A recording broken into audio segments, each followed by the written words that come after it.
Yan talaga, walang makakasira kay Maine Mendoza at Alden Richards kahit ano ang gawin nila.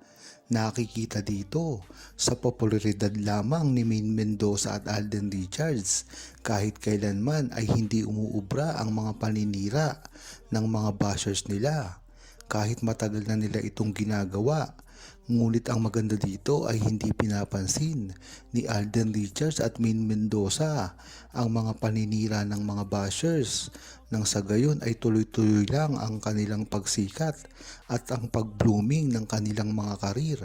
Hindi na rin kasi maitatanggi na dapat ay hindi na pinapansin ni Alden Richards at Maine Mendoza kung ano man ang paninira na ginagawa sa kanila dahil ito ay makakasira lamang sa estado ng kanilang karir ngayon. Alam naman natin na si Alden Richards at Maine Mendoza ay napakaganda ng itinatakbo ng kanilang mga karir, lalong-lalo na si Alden Richards na napakaraming proyekto ang ginagawa ngayon. Bagamat si Maine Mendoza ay sa Itbulaga lamang nakikita, ngunit pagdating naman sa business ay hindi mo maikakaila na napakaraming business din ni Maine Mendoza at ito ay napakalaki. Hindi naman makakanda-ugaga si Maine Mendoza kung gagawa siya ng pelikula at teleserye dahil sa dami ng business niya ay siya rin ang nagpapalakad nito. Hindi katulad ni Alden Richards na talagang ang McDo niya ay binibigay niya sa kanyang kapatid at ito ay ang nagpapalakad nito. Ibang-iba naman si Maine Mendoza dahil hands-on siya sa kanyang mga business, lalong-lalo na sa kanyang McDonald's. Alam naman natin kung gaano kasipag si Maine Mendoza pagdating sa mga business na ganito. At kung matatandaan nyo rin, meron din silang gasolinahan na talaga namang kailangan ang 100% na pagbabantay. Kaya dyan mo talaga malalaman kung na totoo ang pagsira kay Maine Mendoza at Alden Richards dahil sa tinatamo nilang mga karir at mga business. Hindi talaga kailangang masira si Maine Mendoza dahil pag nagkataon ay talagang malaking kawalan ito sa industriya. Ang progresibo ng relasyon ni Maine Mendoza at Alden Richards, aakalain ng iba na ito ay hindi na nagsasama dahil hindi ito malimit makita sa publiko. Ngunit ang maganda dito ay alam na rin ito ng buong mga Aldab Nation na ang hindi nila pagkikita ay hindi faktor ng kanilang pagsasama. Talagang namang ipinaliwanag na ito ng buong Aldab Nation dati pa man. Dati nga ay talagang hindi na nagkikita si Maine Mendoza at Alden Richards at hindi mo ito makikita sa publiko. Ngunit pagbukas mo ng social media ay makikita mo na lamang at mababalitaan na ito ay magkasama sa ibang bansa. Ang pagsasama nila sa mga event at lalong-lalo na pinapatunayan ito ng mga nakakita talaga na mismong kahit hindi naman fans ng Aldab ay talagang ibinubunyag ito sa social media na tila nakita raw nila si Maine Mendoza at Alden Richards. Ngunit hindi naman ito mga fans. Gagawin ba nila ito kung hindi talaga nila ito nakita? Siyempre, wala na silang pakialam dito kung makita man nila silang dalawa na magkasama dahil hindi naman sila fans. Ngunit bakit totoo ang lumalabas sa kanilang mga bibig na nakita nila ito?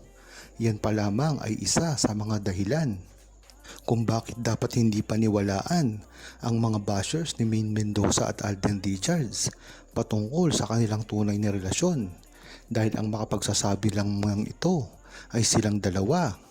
Inulit-ulit na rin ni Alden Richards at Maine Mendoza na huwag maniwala sa mga balita na kumakalat, lalong-lalo na ang paninira sa kanilang dalawa. Sa isa't isa na nga lang nila nararamdaman ang tunay na pangyayari at nangyayari sa kanilang mga buhay. Kahit pamasakit sa buong Aldab Nation na hindi malaman ang mga tinatakbo ng buhay nila ngayon sa araw-araw, ay alam naman kasi nila na talagang suportado sila ng buong Aldab Nation sa simula pa lamang. Kaya kahit anong ang gawin ni Maine Mendoza at Alden Richards ay walang consequence sa kanila pagdating sa mga loyal Aldab Nation. dahil alam nila ang pinagdaanan nito sa simula pa lamang.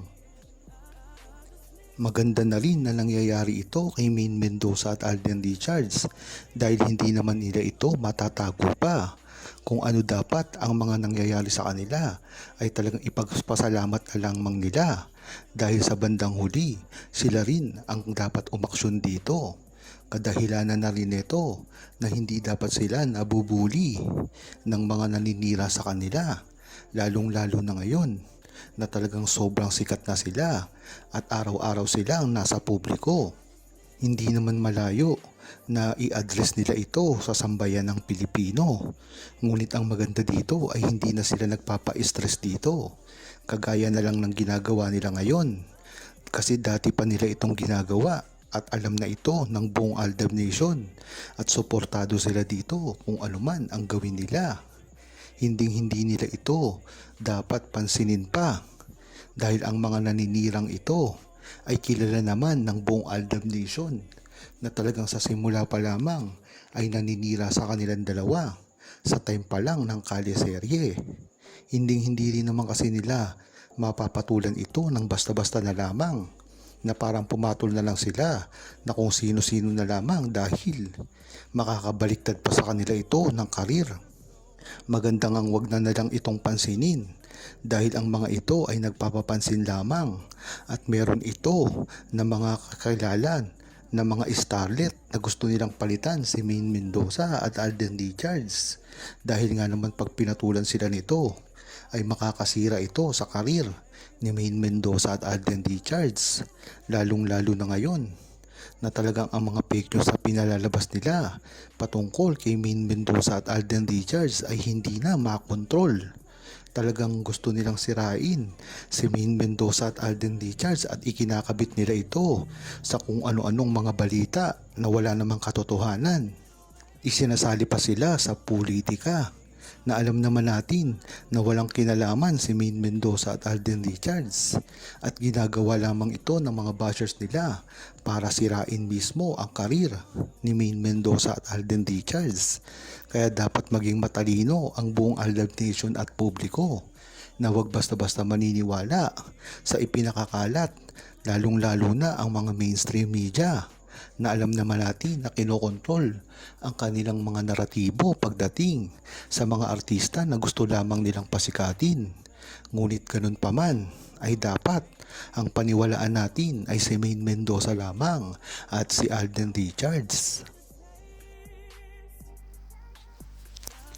Huwag kalimutang mag-subscribe, comment at i-like ang video na ito. Thanks for watching!